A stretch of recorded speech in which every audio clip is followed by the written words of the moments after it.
Hi, podcast listeners. Today's episode is called Flowers for Algernon. When I was in middle school, I read a book in English class called Flowers for Algernon.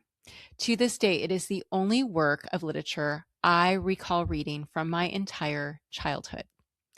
It is a fictional story of a man named Charlie who has an intellectual disability and undergoes an experimental surgery in order to increase his intelligence.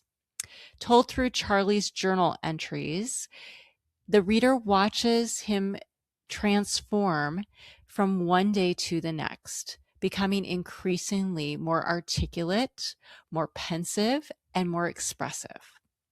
I recall the elation I felt, feeling like I was meeting the real Charlie, who was coming alive with the ability to reflect and to express himself. However, the effects of the surgery don't last, and his journal entries slowly revert back to his original level of intellect, depicting Charlie's beautiful soul trapped within a clouded brain. It is a poignant, tragic story.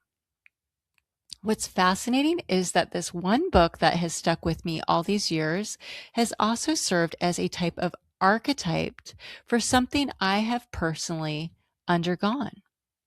Mine was the inverse of Charlie's experience, where I completely lost access to my brain and my intelligence for several years. What caused my brain to shut down was a cascade of events that created an overload of shame. From the outside, it looked like I was profoundly depressed, which was also true. Yet the depression was a result of the shame, not vice versa. And like all shame origin stories, mine began with self-betrayal. It started with a decision to stay at an internship site where my supervisor dismissed my request not to work with a population I felt unprepared to work with. Instead of respecting my limits, he insisted that I work with this population because he was also the clinic director and he prioritized numbers over ethics. Instead of standing my ground or finding another internship site, I betrayed myself by agreeing to work with this population group. Because I had no idea what I was doing, I flailed and started losing faith in my ability to be a therapist. I was also publicly humiliated by this same supervisor when I attended a supervision group that, at his admission, had very poor boundaries. Yet, as much as I would love to blame everything on Dave, I also need to take credit that I chose not to confront him or to point out his shameful behavior. So it is not all on him. I eventually left that center, but was then shamed by two subsequent supervisors at the next counseling center where I interned. As horrendous as their behavior was, I also played a part by not pushing back. Once again, betraying myself. The final blow in this series of shame events was when one of my best friends ended our friendship, inferring that I was the problem and taking no ownership for the role that she played. I once again agreed with the shame, taking it in and giving it a home in my soul, instead of challenging her conclusion. Each time I betrayed myself by lacking objectivity about the bias of the person. I passively took the shame they handed me, never allowing myself to think critically and push back. The culmination of all the shame was too much, and my brain crashed. I was no longer able to think, and I could hardly speak because words suddenly seemed foreign and far away. This was extremely problematic as I found myself unable to follow the words of my clients and unable to fathom how to respond to them. As you can imagine, they stopped coming to me for therapy. I was convinced that I would never become a successful therapist as I couldn't even retain my small caseload. Just like Charlie in Flowers for Algernon, I found my soul trapped within a clouded brain. I lost myself for 5 long years. During this time, friends did not know what to do with me, as I was no longer the engaging and friendly person that they once knew. I attempted to work in jobs where there was less pressure to speak, but was let go from even those as I had lost the ability to remember basic tasks. After a few years of feeling hopeless and alone, convinced that nothing would ever improve, I attempted suicide. The 72 hours that I spent in a psych ward were my absolute bottom. Perhaps a licensed therapist being put in a 5150 hold is especially humiliating. When the few friends I told about my suicide attempt learned about it, there was no response. Almost no signs of inquiry or concern. Even my parents didn't bother to visit me. I was finally able to land a rudimentary job and retain it. It gave me a reason to get up in the morning, although I went through each day in a darkly clouded brain without feelings like a robot. One day at work, I overheard a coworker sharing about a vitamin supplement that helped her hair to start growing. In a rare act of self-nurture, I went and bought the supplement for myself and started taking it. Not only did my hair immediately begin to grow, but my brain turned back on. All of a sudden, I was back. I had words. I had feelings. I was alive again.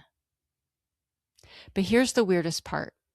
For the 5 years I couldn't formulate thoughts or words, my brain still took in information, unbeknownst to me. When my brain switched back on, I suddenly knew all these things I didn't know before. I was able to make associations between things very easily. And I could remember things, especially spoken words, far back to early childhood. Those words were now a natural part of my vocabulary, and I felt smarter than ever before. I also had a much stronger connection with my gut and trusted it to guide me, which gave me insider knowledge, especially with my clients as I went back to work as a therapist.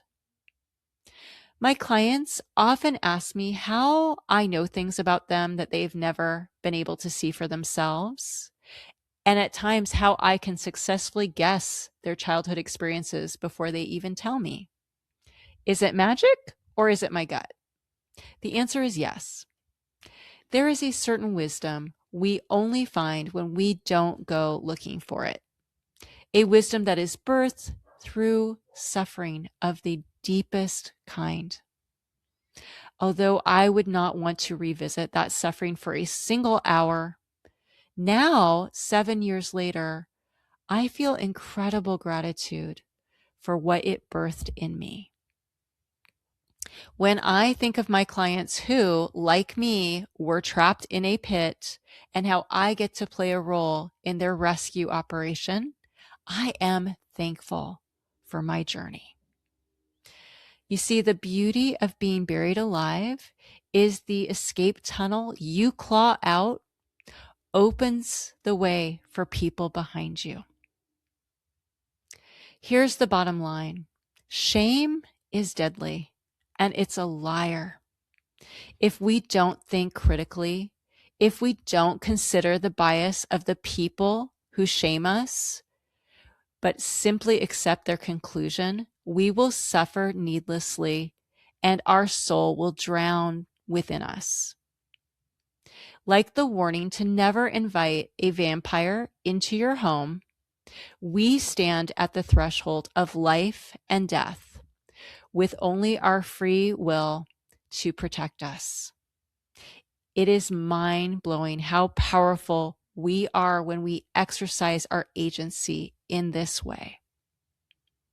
Similarly, we must time travel to our childhood and dislodge shame we learned there, so we don't continue to accumulate it and live in a dissociative state for a lifetime. To be fully alive, we must guard against and remove every trace of death. We have to recognize shame for what it is and how it stealthily spreads from one person to another like contagion. We learn to fight the shame, but not its host, simply by having our eyes open and rejecting it when it is thrown our way. We learn to say, "That's an interesting comment to make. I wonder what's behind it." We learn to be a mirror, held up kindly but firmly to bring about accountability and shine light into darkness. Shame is death, and it is the enemy of all humanity.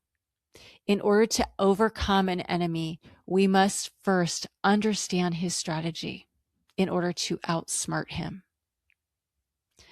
Shame has already stolen enough from us, wouldn't you say? Let's collectively resolve to be vigilant and stand guard in the doorway, refusing him the right of entry. Won't you join me? It is a great day to come to life. Thank you for listening.